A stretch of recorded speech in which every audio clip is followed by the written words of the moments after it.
Halo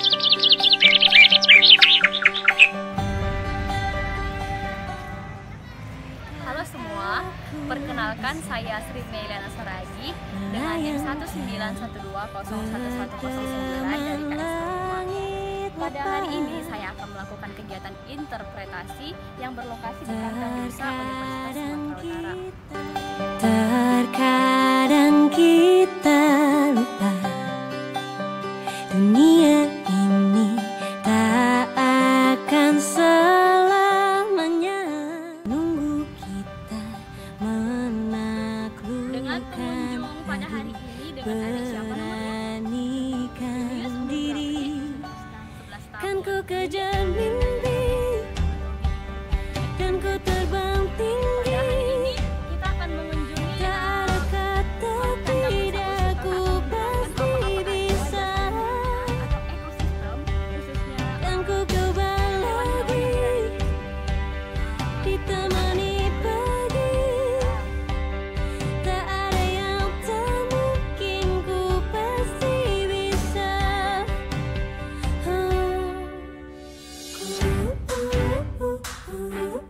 Bisa.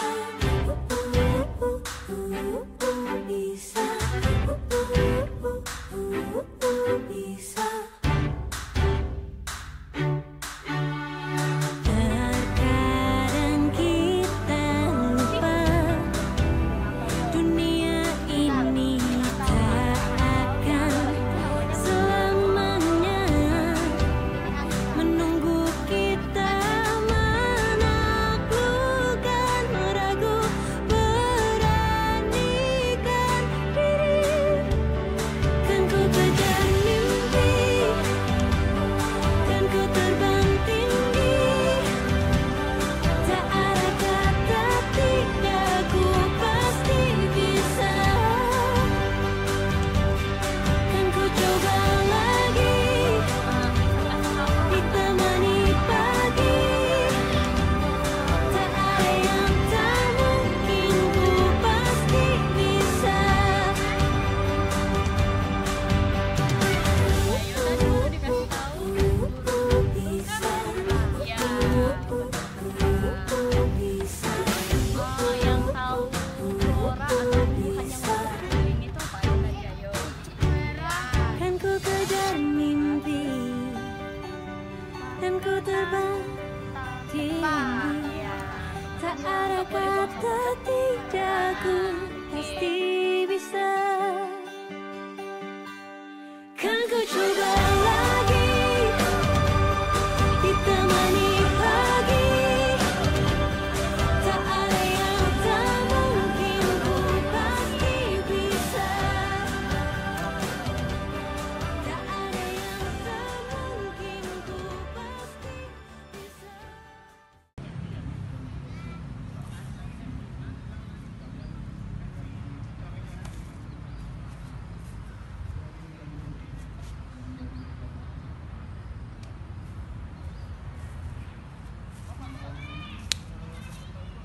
Halo, perkenalkan nama aku Aurelia Teresa Siregar dengan NIM 191201059 dari kelas KSH 5. Aku dari kelompok PKIA 5. Nah, di sini aku ingin menginterpretasikan apa saja ekosistem, satwa vegetasi dan satwa liar yang ada di sini, serta ingin menginterpretasikan jasa lingkungan yang ada di Kandang Rusa Universitas Sumatera Utara. Nah, jadi adik-adik, yang pertama di sini ada pohon nangka. Pohon nangka itu daunnya hijau, ada yang coklat-coklat karena mungkin daunnya itu kelamaan dijemur matahari. Yang kedua ini ada pohon nangka. Ini daunnya bolong-bolong mungkin karena ada yang dihinggapi hama. Nah, selanjutnya ini ada pucuk merah. Ini ada pucuk merah. Terus juga ini ada rumput gajah namanya. Wisata di sini tuh dikelilingi oleh rumput gajah. Nah, di sini ada pohon ketapang. Di sini juga lumayan banyak ketapangnya ya. Nah, di sebelah kiri ini namanya kebun atau penangkaran rusa.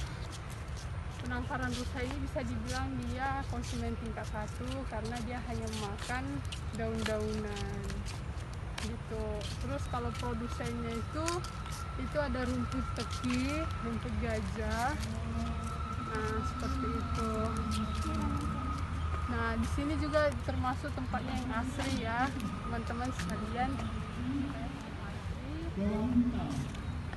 Nah, itu ada rusanya, produsen 1, konsumen 1. Untuk jalur yang saya pakai dalam interpretasi hari ini yaitu jalur lurus. Nah, selanjutnya yaitu jasa lingkungan. Jasa lingkungan yang ada di kandang rusa usu ini ya bisa kita lihat sendiri, ini merupakan taman kreasi untuk tempat berkumpulnya keluarga, tempat bermain untuk anak-anak balita, tempat pengenalan ekosistem untuk menambah kepintaran para anak-anak. Dan yang paling terakhir di sini ada air mancur, yang dimana air mancurnya sedang mati. Itu biasanya untuk menambah keestetikan dari kandang rusa ini. Demikianlah hasil interpretasi hari ini. Jika ada kesalahan kata-kata atau perbuatan, mohon maaf. Terima kasih. Selamat siang.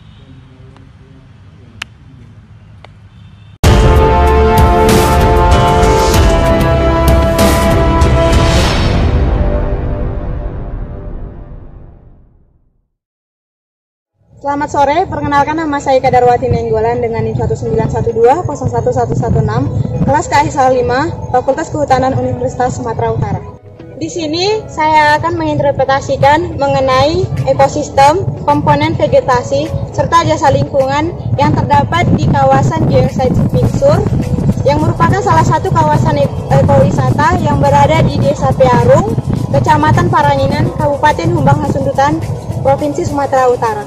Sistem pada kawasan ini terdiri dari dua komponen, yaitu komponen biotik dan komponen abiotik. Nah, untuk komponen biotik itu terdiri dari vegetasi monosinus, yaitu Pinus perkusi, dan juga vegetasi dari jati putih atau Gemelina arborea. Nah, dan selain vegetasi itu juga didukung oleh beberapa jenis pohon lainnya. Nah, untuk komponen abiotik terdiri dari tanah, udara, serta beton-beton maupun bangunan yang ada di kawasan ini. Apa dapat kita rasakan dari wilayah ini, yaitu wilayah ini dapat menjaga keanekaragaman hayati sebagai tempat keberlangsungan atau habitat satwa seperti burung ataupun satwa lainnya, menjaga kesuburan tanah, menjaga cadangan air, dan juga dapat menciptakan iklim dingin untuk kawasan ini tersendiri. Selain memiliki manfaat di bidang ekologi, kawasan ini juga memiliki manfaat di bidang jasa lingkungan, yaitu berfungsi di bagian pengaturan tatanan air sebagai penghasil oksigen yang cukup besar karena kawasannya cukup luas, dan juga kawasan ini juga berfungsi untuk mencegah bencana seperti longsor dan banjir. Dan terakhir, kawasan ini juga dapat digunakan sebagai kawasan rekreasi sebagai tempat wisata yang dapat digunakan sebagai sumber pendapatan untuk warga setempat. Sekian kegiatan interpretasi yang dapat saya sampaikan dan lakukan. Atas perhatiannya saya ucapkan terima kasih.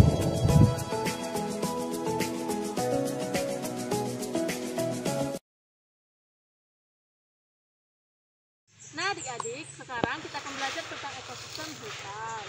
Apa itu ekosistem? Ekosistem adalah hubungan timbal balik antara makhluk hidup dengan lingkungannya.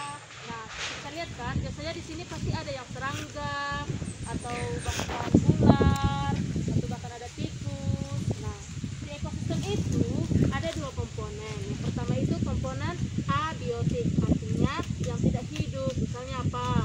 Udara, batu, tanah, air. Nah, yang kedua ada juga komponen biotik. Komponen biotik itu komponen yang makhluk hidup. Misalnya ada kupu-kupu, hewan seperti yang sudah saya sebutkan tadi.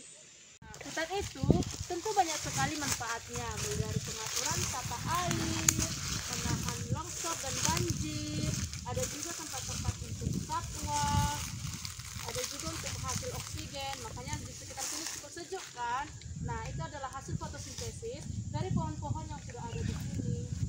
Itu dia manfaat-manfaat yang ada di hutan. Ada yang mau bertanya? Ya, silakan. Kalau pohon-pohonnya ditebang semua gimana ya? Nah, kalau semua pohonnya ditebang, nanti bakalan bisa terjadi banjir, bisa terjadi longsor juga, dan juga hewan-hewan yang ada di hutan bakalan datang ke pemukiman warga. Makanya pernah ada kejadian harimau datang ke pemukiman warga, atau ular yang datang ke pemukiman warga, gitu juga. Jadi kita harus menjaga hutan kita dengan baik ya adik-adik. Selamat siang adik-adik. Pada siang hari ini kita akan belajar tentang ekosistem hutan.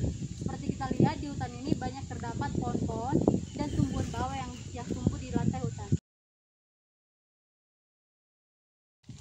Apakah adik-adik tahu bahwa ekosistem adalah hubungan timbal balik antara makhluk hidup dengan lingkungannya?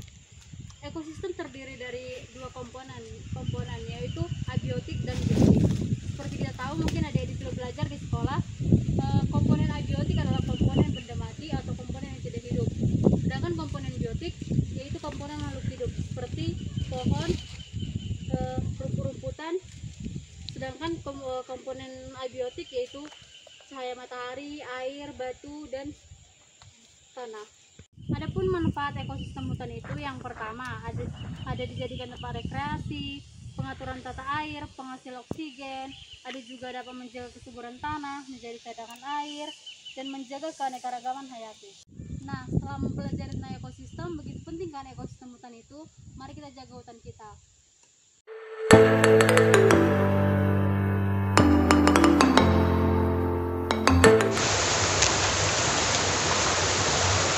Pak, di perjalanan ini kita ngapain aja, Pak? Oh, di perjalanan ini Pak, kita nanti belajar banyak tentang ekosistem, kemudian manfaatnya, komponen-komponennya, dan juga potensi jasa lingkungannya. Itu Pak. Oh, jadi ekosistem itu apa, Pak? Nah, jadi Pak, ekosistem itu adalah hubungan timbal balik antara makhluk hidup dengan lingkungannya, dan itu terjadi secara alami. Gitu Pak. Komponen-komponennya apa aja, Pak? Nah, komponen-komponennya Pak itu terdiri atas dua. Yang pertama komponen abiotik. Nah, abiotik ini adalah komponen yang tak hidup. Contohnya kayak batu ini Pak. Nah, ini bisa dimanfaatkan oleh makhluk hidup seperti itu Pak. Selain batu, komponen abiotik lainnya itu ada pasir, ada air, dan sebagainya. Sementara komponen biotik itu terdiri atas makhluk hidup. Nah, makhluk hidup ini terdiri atas produsen, konsumen 1, konsumen 2, konsumen 3, dan konsumen akhir, seperti itu Pak. Nah, di mana produsen itu sendiri adalah tumbuhan yang bersifat menyediakan makanan untuk konsumen-konsumen lainnya. Sementara konsumen 1 memangsa produsen, kemudian konsumen 2 memangsa konsumen 1, kemudian konsumen 2 ini dimangsa oleh konsumen 3, dan begitu seterusnya sampai kepada pengurai, seperti itu Pak. Manfaat dari ekosistem ini apa, Pak? Oh, manfaatnya Pak. Jadi manfaatnya itu terdiri atas dua. Yang pertama manfaat tangible, dan kedua itu manfaat intangible. Nah, manfaat yang pertama itu, yang tangible itu adalah manfaat yang bisa kita hitung jumlahnya dan kita rasakan langsung, seperti itu. Misalnya, kita menebang pohon dan kayunya itu kita manfaatkan menjadi perabotan rumah tangga. Kemudian kita berburu, hasil buruannya kita dapat, kemudian kita buat jadi bahan makanan kita, seperti itu. Sementara untuk manfaat intangible sendiri itu seperti kesejukan yang kita rasakan sehari-hari, kemudian udara yang segar, kemudian pengaturan tata air, seperti itu Pak. Dan kemudian yang terakhir itu manfaat yang kita rasakan secara intangible itu adalah sarana pendidikan seperti yang kita lakukan sekarang ini Pak. Jadi dari ekosistem yang kita pelajari, kita bisa belajar banyak hal, seperti itu Pak. Kira-kira potensi jasa lingkungannya itu apa ya, Pak? Nah, potensi jasa lingkungannya itu ada macam-macam Pak, seperti air sungai yang kita manfaatkan setiap hari, kemudian keindahan wisatanya seperti yang kita lakukan sekarang ini, dan kemudian yang terakhir itu yang tersedia di ekosistem ini yaitu pemanfaatan sumber daya air sebagai pembangkit listrik seperti bendungan yang seperti di atas itu. Begitu Pak. Oh, begitu ya, Pak? Lanjut Pak.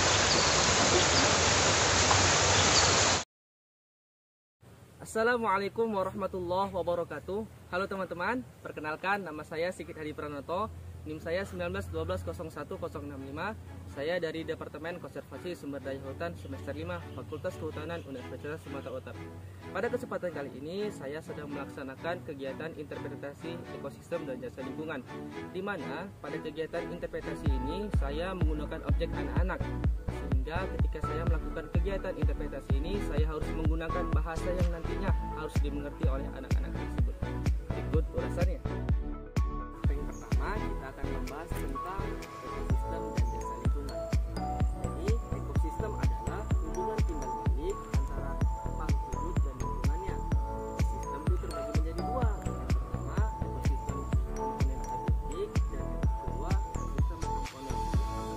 Bang, apa sih yang dimaksud dengan ekosistem abiotik maupun ekosistem abiotik? Oke, ya menjelaskan. Yang pertama, komponen ekosistem abiotik adalah komponen lingkungan yang terdiri atas makhluk hidup. Contohnya bang seperti apa? Seperti manusia, tumbuhan, maupun hewan. Kemudian komponen abiotik adalah komponen penyusun yang tidak bernyawa. Seperti apa bang? Seperti suhu, seperti udara, seperti cahaya dan lain-lain. Yang kedua ada yang disebut dengan jasa lingkungan. Bang, apa sih jasa lingkungan itu? Jasa lingkungan adalah produk yang dihasilkan dari suatu ekosistem atau suatu lingkungan. Jasa lingkungan ini dapat dimanfaatkan secara langsung maupun tidak langsung. Contoh dari jasa lingkungan ini, jasa lingkungan bisa dijadikan sebagai ekowisata, sebagai pengendali air, sebagai tempat keindahan maupun tempat rekreasi. Ini dapat saya sampaikan. Mohon maaf bila ada kesalahan. Saya akhiri. Assalamualaikum warahmatullahi wabarakatuh. Assalamualaikum warahmatullahi wabarakatuh. Perkenalkan, nama saya Anggi Lubis dengan NIM 1912011100. Nah, kali ini saya akan sedikit menjelaskan bagaimana cara untuk melakukan interpretasi. Sekarang saya sudah bersama dua orang teman saya. Yang pertama ada Abdul Husin dan yang kedua adalah Abdul Hasan. Nah, di sini saya akan menjelaskan kepada mereka apa itu ekosistem. Nah, ekosistem merupakan suatu areal yang dihuni oleh komponen biotik dan komponen abiotik, di mana secara tidak langsung ataupun langsung mereka melakukan interaksi. Nah, komponen biotik itu sendiri merupakan komponen makhluk hidup seperti tumbuhan, hewan, dan maupun manusia.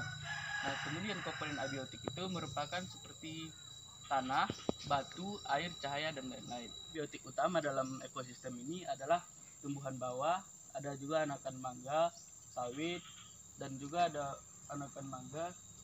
Serta komponen biotik lainnya dalam kategori hewan itu ada ular, ada juga belalang yang mendominasi dari kawasan ini. Kenapa mayoritas hewan di ekosistem ini adalah ular dan belalang? Pertama, kenapa belalang mendominasi di kawasan ini adalah karena banyaknya tumbuhan bawah. Yang seperti kita ketahui adalah tumbuhan bawah itu merupakan sumber pangan dari belalang. Nah, kemudian untuk ular sendiri karena di sini banyak sekali rumpun bambu. Dan juga seperti kita ketahui bahwa rumpun bambu itu merupakan tempat yang cocok bagi ular untuk melakukan tempat bertelur atau membuat sarangnya. Baiklah, sekian interpretasi yang dapat saya lakukan. Terima kasih telah menonton. Assalamualaikum warahmatullahi wabarakatuh. Saya Fauzan Inamura dari Muntuh, NIM 1912011199 dari KS 5 Fakultas Kehutanan Universitas Sumatera Utara. Jadi pada video ini saya akan membuat interpretasi yang terletak di kawasan Puncak Singasayang, Kabupaten Lingkungan Sumatera Utara. Jadi saat ini saya sedang bersama salah satu pengunjung objek wisata Puncak Singasayang. Dengan nama saya Bang Rafli. Bang Rafli. Jadi saya akan sedikit bincang-bincang dengan Bang Rafli tentang wisata di Puncak Singasayang ini. Jadi apa yang abang tahu tentang ekosistem? Mungkin ekosistem itu pohon-pohon hidup. Ya, bisa jadi. Ya, yang abang bilang tadi itu. Tapi lebih jelas itu ekosistem itu merupakan tatanan keseluruhan secara utuh antara segenap komponen hidup yang saling interaksi yang membentuk kesatuan secara teratur. Dan ekosistem itu terdiri dari dua komponen, biotik dan abiotik. Komponen biotik dan abiotik itu apa? Oh, jadi komponen biotik itu merupakan komponen-komponen yang terdiri dari makhluk hidup yang terdapat di suatu ekosistem. Jadi contohnya manusia, binatang, tumbuhan. Sedangkan komponen abiotik itu komponen-komponen yang tidak hidup yang ada di ekosistem seperti matahari, tanah, ataupun air. Jadi misalnya bang, kalau pohon-pohon yang gitu kan dampaknya apa ya? Oh, untuk pohon-pohon tebang ya. Pohon-pohon tebang itu banyak dampaknya. Jadi kalau penebangan hutan itu banyak berdampak negatif. Akan berdampak untuk hewan-hewan yang di dalamnya, pohon-pohonan, tumbuhan, bahkan warga sekitar. Karena kalau kita menebang pohon akan menurunkan produk-produk hutan, seperti hasil buah, hasil getah, dan lain-lainnya. Dan juga untuk hewan juga akan kehilangan habitatnya. Makanya sering kita lihat hewan-hewan itu seperti harimau, gajah, ular datang ke pemukiman warga karena kehilangan habitatnya. Dan juga untuk warga sekitar juga akan kehilangan pencahariannya, karena sebagian juga warga-warga yang tinggal di sekitar hutan pencaharian itu dari hutan. Oh, mungkin ini sajalah bincang kita pada hari ini, walaupun sedikit tapi semoga bermanfaat untuk kita semua dan juga bagi yang menonton. Dan saya ucapkan terima kasih lagi kepada pemerhati yang sudah meluangkan waktunya. Oh, jadi mungkin sekian video interpretasi dari saya. Jika ada kesalahan, saya mohon maaf. Semoga bermanfaat untuk kita semua. Wassalamualaikum warahmatullahi wabarakatuh.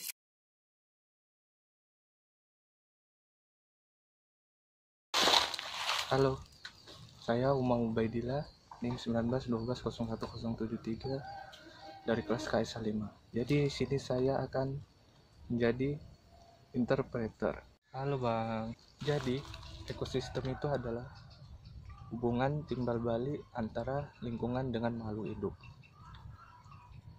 Nah, ada yang tahu apa itu komponen ekosistem? Oh, komponen abiotik dan abiotik kan Bang? Nah benar, ekosistem itu terbagi menjadi dua, ekosistem abiotik dan ekosistem abiotik. Untuk ekosistem abiotik itu berupa batu, udara, pasir, tanah, atau tidak hidup. Kemudian untuk komponen biotik atau komponen yang hidup berupa tumbuhan, hewan, dan manusia. Di ekosistem ini ada yang namanya produsen, konsumen 1, konsumen 2, konsumen 3. Produsen dimakan oleh konsumen 1, konsumen 1 dimakan oleh konsumen 2, konsumen 2 dimakan oleh konsumen 3, dan konsumen 3 dimakan oleh pengurai. Nah, jadi selanjutnya jasa dari lingkungan. Jasa lingkungan itu terbagi menjadi dua, tangible dan intangible. Ada yang tahu apa itu intangible dan tangible? Tangible, manfaat yang bisa dirasakan secara langsung, dan intangible, manfaat yang tidak bisa dirasakan secara langsung. Nah benar, jadi tangible itu manfaat yang secara nyata, seperti dari pohon tersebut bisa kita manfaatkan buah, daun, dan kayunya. Kemudian untuk manfaat intangible, manfaat yang kita rasakan tidak secara langsung, berupa pengolah tata air, penyerapan karbon dioksida, karbon monoksida, dan yang lainnya. Mungkin itu saja yang bisa saya sampaikan dari interpretasi kali ini. Sekian, wassalamualaikum warahmatullahi wabarakatuh. Terima kasih.